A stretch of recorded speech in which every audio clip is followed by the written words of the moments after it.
और इस वक्त हमारे साथ एक पिटिशनर जो है वो मौजूद है। जो वक्फ बोर्ड बिल, जो अमेंडमेंट बिल है सरकार की तरफ से बुलाया गया, उसको चैलेंज करने के लिए आपने पिटिशन डाली थी। क्या कुछ रहा आज, किस तरह का फैसला माननीय सीजेआई ने दिया? मैम, परसों बात रखी थी कपिल सिब्बल सर ने, और सर ने साफ कहा था कि ये बिल सीधा सीधा एक मंसूबा है, एक षड्यंत्र है कि कैसे मुसलमानों की ज़मीनें हड़पी जाएं। फिर कल Tushar Mehta sir, solicitor general, उन्होंने बात सीजीआई के सामने रखी कि सर, वक्फ एक्ट, वक्फ जो है ये मुसलमानों का कोई पार्टी नहीं है, इनका इनिशियल रिली पार्ट नहीं है। हाँ हाँ, ये एक सेकुलर कॉन्सेप्ट है। तो मैम, जो तुषार मेहता सर ने ये बात कही, ये बात इतनी निचले दर्जे की थी, तो किसी को मानना पड़ेगा। अब बेचारे वो भी सुप्रीम कोर्ट के सामने खड़े हुए हैं और हम भी खड़े हुए हैं। क्योंकि मैम, ये सरकार हमेशा क्या करती है, ये हर वो काम करती है जो संविधान के खिलाफ हो, और फिर इसको सुप्रीम कोर्ट ऑफ इंडिया से फटकार पड़ती है। जैसे इन्होंने किसान बिल वापस लिया, सीएनआरसी में इन्होंने देख लिया, और अब ये यूसीसी लाने जा रहे हैं। मतलब मैं समझता हूँ कि एक स्टूडेंट तो पिटकर बाज आ जाता है, लेकिन ये सरकार इतनी बगैरत हो गई कि इसकी समझ में नहीं आ रहा है कि हमने सुप्रीम कोर्ट को इतना परेशान कर रखा है कि सुप्रीम कोर्ट भी कहता है कि ये पहली एक अनएजुकेटेड पर्सन की। अब आप देखिए इनके एमपी क्या कहते हैं कि एक्स चीफ जस्टिस के बारे में, और उस वक्त वो मौजूदा चीफ जस्टिस थे, कि ये इस देश में गृह युद्ध करवाना चाहते हैं। और अभी तक मोदी सरकार ने, भाजपा ने उस एमपी को निकालकर बाहर नहीं खड़ा करा। क्यों नहीं करा? क्योंकि ये कह रहे हैं कि तुम हमारे ही तो काम कर रहे हो। लेकिन वक्फ बोर्ड अमेंडमेंट बिल की जब हम बात करते हैं तो ये तो बिल्कुल जाहिर है कि ये संसद से पास हुआ है और राष्ट्रपति द्रौपदी मुर्मू की इसमें हस्तक्षेप भी हुआ और उसे स्टैंप भी लगी है, तो इसको कैसे नकारा मैम जाए? देखिए, कोई बात मेजोरिटी तय करे, क्योंकि उनकी मेजोरिटी है, उन्होंने संसद में पास कर दिया। लेकिन कानून उसको अपनी निगाह से देखेगा। कल को मेरी सरकार सत्ता में आ जाती है, मैं प्राइम मिनिस्टर बन जाता हूँ, मैं कहता हूँ भाई, इस क्योंकि मैं ये बात भी संविधान के खिलाफ कहूंगा कि भाई इन हिंदुओं के मंदिरों का सारा डाटा लाओ। इनके कई मंदिर ऐसे हैं मैम, उनके रजिस्ट्रेशन नहीं है और होने भी नहीं चाहिए। ये इसके साथ आस्था जुड़ी हुई है। वक्फ बाय यूजर दिया ही इसलिए गया था कि जो प्लेस जिस नेचर पे चल रहा है, जिस एक्टिविटी पर चल रहा है, मतलब रिलीजन की, वो वैसी रहे। उसको ना लैंड रिकॉर्ड में रिकॉर्ड कराने की जरूरत है, और ना ही रिवेन्यू रिकॉर्ड में। और संविधान ने हमें हक दे दिया। तो मैम, हम तो सरकार से डरते नहीं, क्योंकि हमें सुप्रीम कोर्ट से डर है। और ये जो आप रजिस्ट्रेशन की बात करें, ये तो 2013 में भी होने वाला था। मैम, 2013 2013 में जो प्रोविजंस अमेंडमेंट्स किए गए थे, वो बाकायदा लोगों की राय से किए गए थे, और उस पर सबका इत्तेफाक था। 2013 में क्यों नहीं चैलेंज किया गया? आप उठाकर देख लीजिए, क्या हमारा वक्फ बोर्ड या कोई भी संस्था सुप्रीम कोर्ट के पास आई कि भाई ये बिल हमारे खिलाफ है? अगर मुसलमान इतना ही बड़ा पागल होता या वक्फ बोर्ड इतना ही बड़ा कब्जाऊ होता, तो वो फौरन 2013 में भी, क्योंकि 2013 की जो गवर्नमेंट थी, उसने इसमें जो अमेंडमेंट प्रोविजंस किए हैं वो इसलिए किए थे कि ताकि इसको सेफ गार्ड दिए जा सके।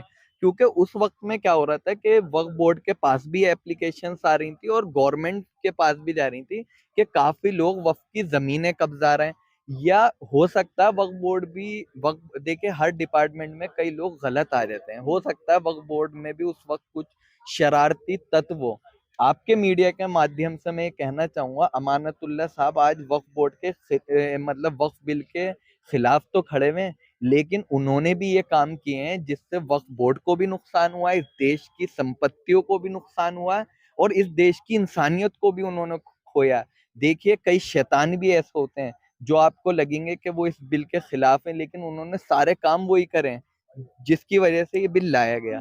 सॉलिसिटर सिटर जो जनरल थे तुषार मेहता, जो सरकार का पक्ष रखे थे, उन्होंने भी ये बात कही है कि 1976 में ये समिति गठन की गई थी जिसमें इस सामने निकल कर आया था कि वक्फ बोर्ड के जो नुमाइंदे थे उन्होंने ही कुछ तो जो है सच्चर चीजें का जी। छुपाई थी, ये रजिस्ट्रेशन छुपाए थे। जिन्होंने वक्फ की थी अपनी जमीनें, उनका भी नाम वगैरह सब जमीनें छुपाई गई थी। तो ऐसे वक्फ बोर्ड में क्या बदलाव मैम, चाहिए आपको? मैंने कल भी ये बात रखी है और आज भी मैं आपके मीडिया से पहली बार बात कर रहा हूँ मैं कहना चाहूँगा वो सच्चर कमेटी की रिपोर्ट थी जिसका आप बात कर रही हैं, जिसका हवाला दे रही हैं, और मैम उसमें ये बात कही गई थी और ये रिटर्न में है।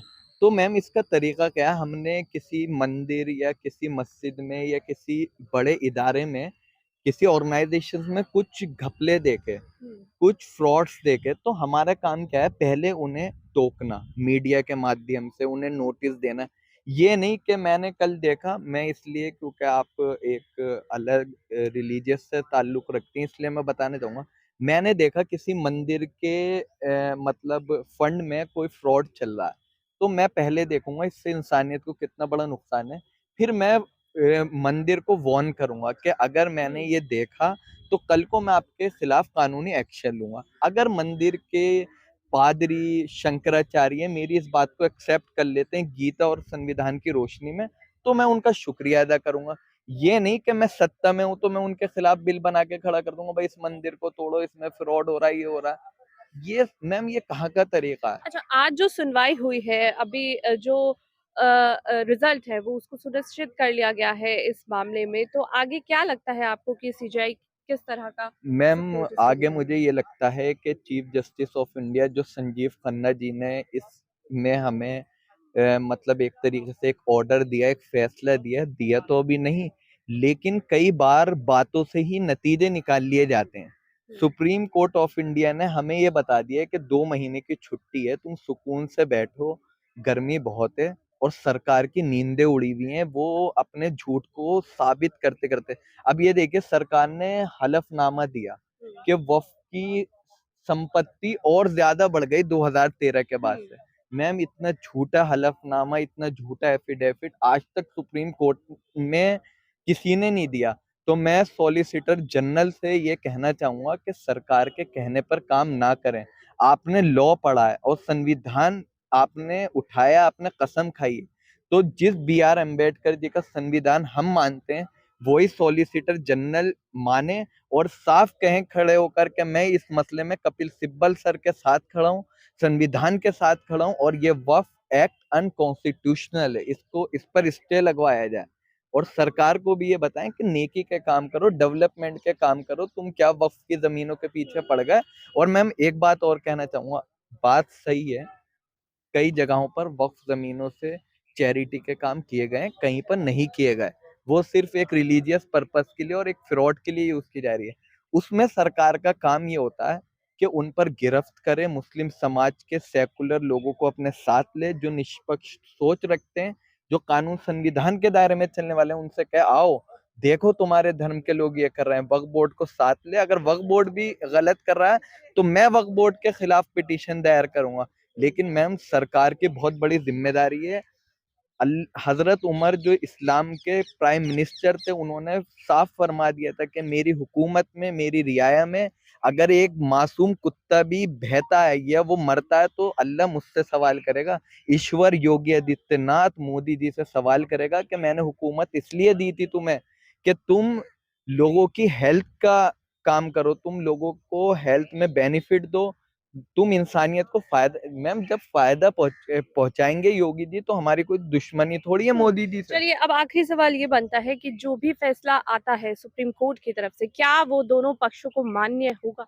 मैम देखिए सुप्रीम कोर्ट ऑफ इंडिया की बात हमेशा मानी गई है, बाबरी में मानी, लेकिन असल शर्म तो सरकार को आनी चाहिए कि उसने सुप्रीम कोर्ट से इतने स्टे और इतने रिजेक्शन देख लिए, फिर भी चीफ जस्टिस ऑफ इंडिया को परेशान कर रखा। हम तो मानेंगे क्योंकि हमें इस संविधान ने ये कहा है कि सुप्रीम कोर्ट ऑफ इंडिया का आखिरी फैसला होगा और वो तुम्हें हर हाल में मानना पड़ेगा, क्योंकि मैम हम कानून से आगे नहीं जाना चाहते, क्योंकि ये संविधान में जो आर्टिकल्स हैं वो बिल्कुल कुरान के और गीता के मुताबिक लिखे गए हैं।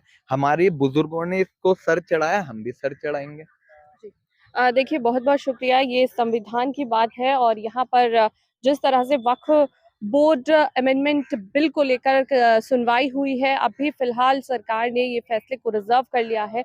सरकार ने ही, माफ़ कीजिएगा, सीजेआई ने, सुप्रीम कोर्ट ने इस फैसले को रिज़र्व कर लिया है। अब छुट्टियों के बाद ये फैसला सुनाया जाएगा कि अंतरिम फैसला क्या होने वाला है। किस तरह से सीजेआई ने इस पर सुनवाई के दौरान अपना फैसला दायर किया होगा, ये आने वाला वक्त ही बताएगा। कैमरा पर्सन समय के साथ मैं पल्लवी शर्मा, अमन न्यूज़, दिल्ली।